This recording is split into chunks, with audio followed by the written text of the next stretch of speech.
大家好嚇，歡迎咧大家嚟到收睇加拉太書嘅講課嚇。加拉太書講課加拉太書講課咧係我響綠洲分享平台第二個聖經書卷嘅講課嚟嘅嚇。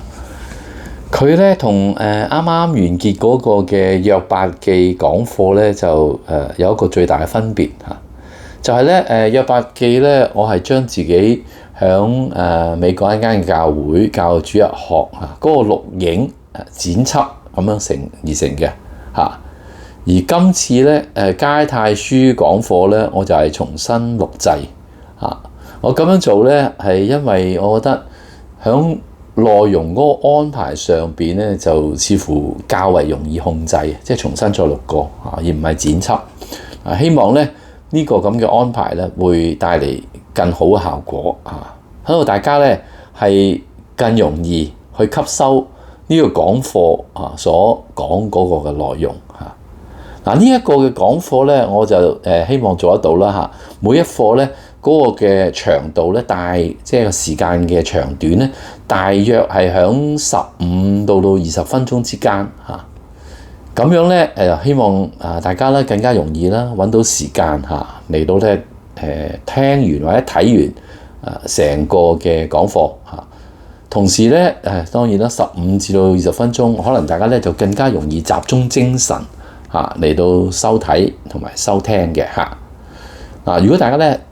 收睇之後或者收聽之後咧對呢一個嘅時間嘅分配咁嘅安排咧有啲咩嘅即係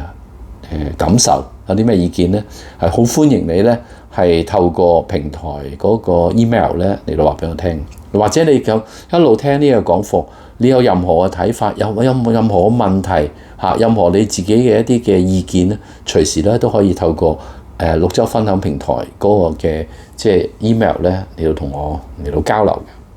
嘅。好啦，而家咧我哋就進入第一講啦。第一講咧，我會先同大家講一講加拉太書吸引人嘅地方。加拉太書吸引人嘅地方。作為基督徒我哋應該有一個好基本嘅信念嘅一個好基本嘅信念，就係相信咧聖經都係神嘅話語所以咧聖經其實每一卷書咧都係好重要嘅我哋咧亦都應該相信咧。其實每一卷聖經聖經裏邊每一卷書咧，都應該係同樣吸引嘅。不過咧，我哋亦都應該有咁樣嘅發現，就係唔同嘅聖經嘅書卷咧，其實又各自有唔同吸引人嘅地方嘅喎。而當我咧係準備同大家去分享講解加拉太書嘅時候咧，我就覺得。如果第一講先去講一講咧呢一卷書吸引人嘅地方我諗可能係一個幾合適嘅開始一方面咧可以即係鼓勵大家啦更加起勁咁樣，更加有心去睇呢一卷書去聽以後嘅分享因為咧你覺得你體會到佢吸引你嘅地方係啲乜嘢啦咁亦都可以作為一個準備大家有個準備嘅心咧嚟到進入呢一個講課進入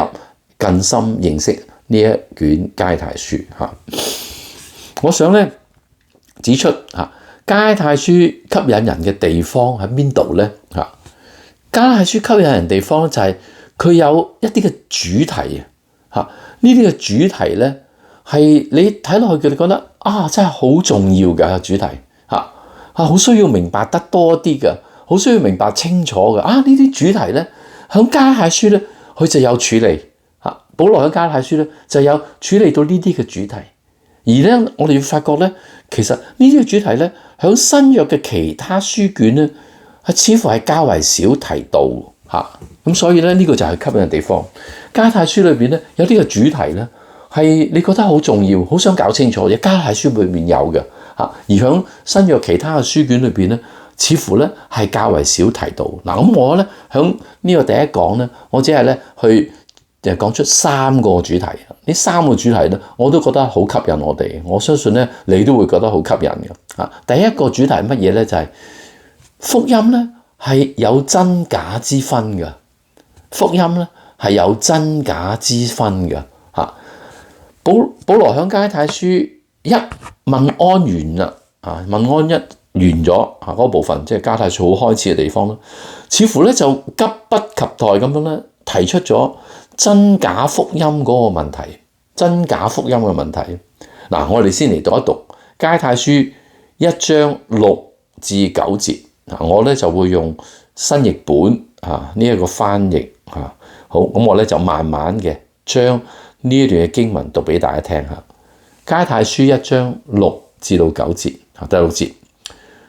我很驚奇你們這麼快就離開了藉着基督的恩呼召你們的那一位，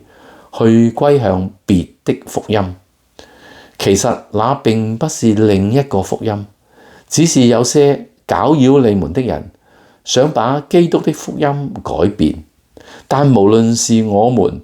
或是從天上來的使者，如果傳給你們的和我們以前傳給你們的福音不同，他就該受咒詛。我們已經說過，現在我要再說，如果有人傳給你們的和你們以前所領受的福音不同，他就該受咒詛。保羅首先就話加拉太人，你哋咧好似就快要歸向別嘅福音啦。但係首先佢講到呢個係別嘅福音，不過佢繼續講落去嘅時候就咁樣講啦。其實那並不是另一個福音，而係乜嘢？而係有人將基督嘅福音改咗啦。所以呢個唔係福音嚟噶。呢個如果即係用我嘅講法，呢個係一個假嘅福音嚟噶。佢稱自己係福音，係你哋所接受嘅福音。不過呢個唔係嗰個福音嚟噶，係假嘅福音嚟噶。所以保羅最後就咁樣清楚咁指明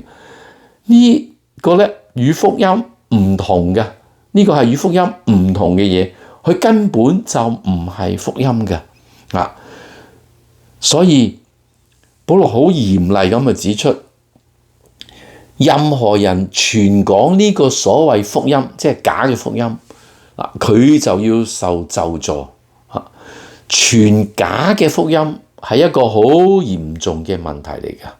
傳嘅人會受咒詛嘅。保羅咧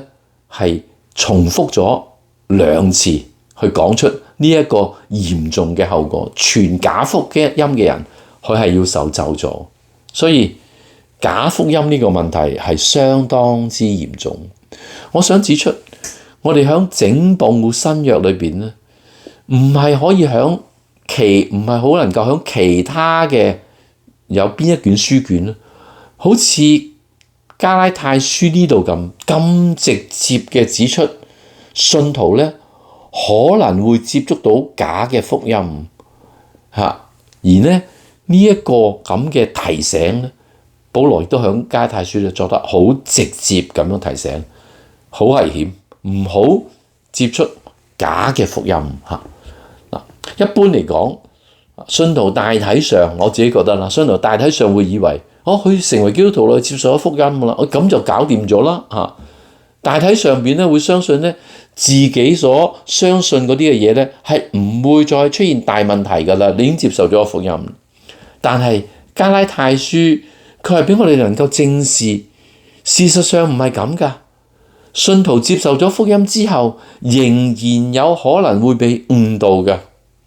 被誤導去咩啊？去接受某一個假嘅福音，嗰個唔係真嘅福音嚟嘅。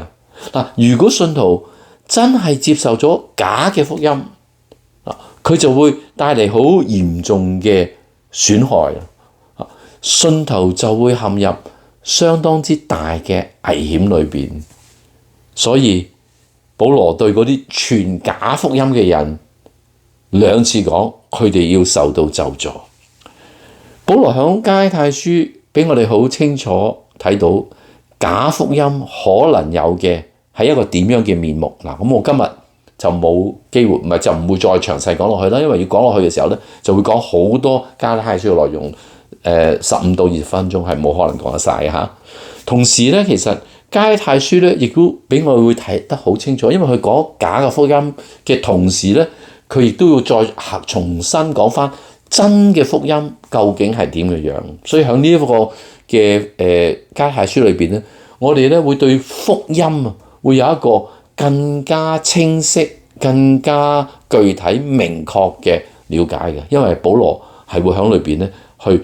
不斷咁去澄清福音係乜嘢。嗱，咁我哋咧可以咧先提呢一個嘅福音呢個嘅重點呢個主題咧，點解喺加拉太書咧咁重，或者係點樣我哋睇到佢係咁重要咧？嗱，我哋可以從福音呢個名詞嘅出現嘅次數同埋咧傳福音呢一個動詞出現嘅次數咧，可以大概有一個嘅了解嚇。福音呢一個嘅名詞咧，一共喺加拉太書咧出現咗7次咁多。而傳福音呢個動詞咧，亦都出現咗7次咁多。呢兩個字，即係福音、傳福音呢兩個字加起嚟14次呢一個嘅次數咧，如果比較起新約嘅一啲短嘅書信咧，可以話加拉太書咧呢兩個字出現嗰個次數咧，應該係出現嘅次數嘅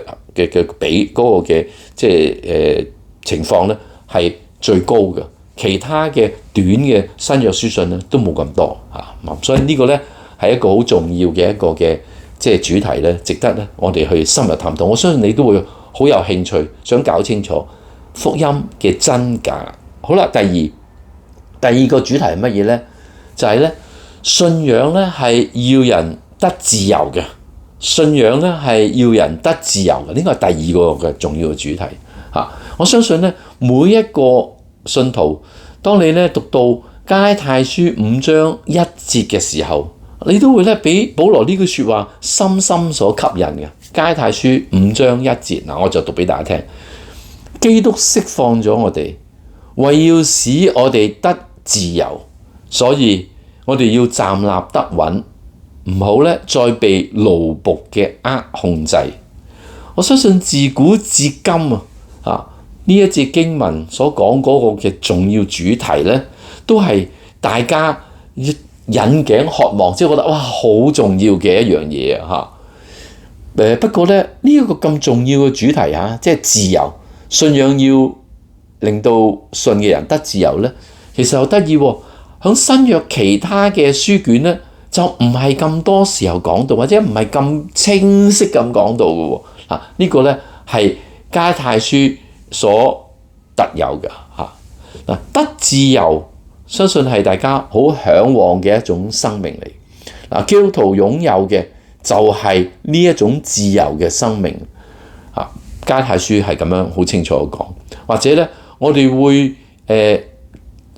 突然之間發覺呢一種咁樣嘅即係加拉太書所講嘅信仰帶嚟得自由嗰個咁嘅主題咧，好似咧有時同我哋喺教會裏面所經歷到嘅生活咧係唔係咁似㗎唔少嘅教會咧，我哋覺得總係咧好似謹小慎微、步步為營，所以咧對信徒嘅生活咧會不斷加添一啲好似你覺得一啲枷鎖唔可以做呢樣嘢，唔可以做嗰樣嘢而教會咧又時時都好似強調咧就係如果你做呢一啲嘢你就會係一個好嘅基督徒啦。如果你冇做呢一啲嘢咧，咁你咧就係一個有問題嘅基督徒，或者咧你咧就好快會出現問題。但係好少教會好少提醒信徒，其實信徒有一個好重要嘅特質，就係自由。呢一個咁重要嘅特質，呢個咁重要嘅主題，就係加拉太書所強調嘅一個主題。基督釋放咗我哋，為了要使我哋得自由。呢個咧可以話大家如果俾呢一個嘅主題吸引咧，你亦都會，我亦都鼓勵咧用心嘅嚟到去深入去了解加拉太書呢卷書嘅內容其實咧原文自由呢個字響整部新約咧只係出現咗11次嘅啫，響加拉太書咧就出現咗4次啦自由呢個字嘅形容詞自由的響整部新約咧出現咗23次，響加拉太書咧出現咗總共有6次咁多，所以自由同埋自由的呢兩個字咧，響新約裏邊嗰個嘅出現，同加拉太書所出現嘅比例嚟講咧，加拉太書所出現嘅比例係相當高。仲有自由，仲有一個動詞嘅情況出現，響整部新約只係出現咗7次，而加拉太書咧出現咗1次，所以自由肯定係加拉太書裏邊一個好重要嘅主題。我相信咧呢個係會好吸引你同埋我嘅主題嚟嘅。我哋應該咧好好咁樣去睇呢卷加拉太書，而加拉太書保羅咧喺裏邊咧咁樣去講到咧，去享受嘅響信仰裏邊嘅自由咧，係絕對唔可以妥協嘅。我就讀出呢一段嘅經文，就係加拉太書2章4、5呢兩節。保羅咁樣講，因為有些混進來嘅假弟兄，暗暗咁樣嚟到偵查我哋響基督耶穌裏享有嘅自由，為嘅係要轄制我哋。對於呢啲人，我一啲都冇讓步妥協，即係對保羅嚟講，響基督裏邊所得到嘅自由係絕對唔可以讓步，唔可以妥協噶。呢個係咪好吸引我哋嘅心咧？我哋要咁樣嚟到去明白保羅點樣加拉太書去講基督基督徒從基督裏邊所得到嘅自由。呢個係第2個嘅主題。第3個重要嘅主題咧就係聖靈嗰個重要位置。聖靈嗰個重要位置，保羅咧係以好認真、好嚴重嘅態度嚟到講出基督徒同聖靈嗰種唔可以分割嘅關係。佢喺加拉太書3章2到5節短嘅幾節經文裏邊，再三咁提到呢一點。第2節我只想問你們這一點。你們接受了聖靈是靠着行律法，還是因為信所聽見的福音呢？你們是這樣的無知嗎？你們既然靠着聖靈開始，現在還要靠着肉體成全嗎？你們受了這麼多的苦，都是白受的嗎？恐怕真是白受的了。那麼神賜聖靈給你們，又在你們中間行神蹟，是因為你們行律法，還是因為你們信所聽見的福音呢？保羅喺呢度一而再、再而三咁去強調，信徒一接受福音，佢就立刻同時得到咗聖靈。所以一個基督徒嘅生命嘅開始就已經得到咗聖靈，或者調翻轉咁講，聖靈嘅得着就證明着一個基督徒嘅生命嘅誕生。然後保羅咧仲響呢一卷書短嘅6章嘅呢一卷嘅短嘅書信裏邊咧，不斷咁展示出聖靈對信徒生命其他好多方面嗰個重要性。呢個咧係我哋日後繼續睇加拉太書嘅時候會睇到。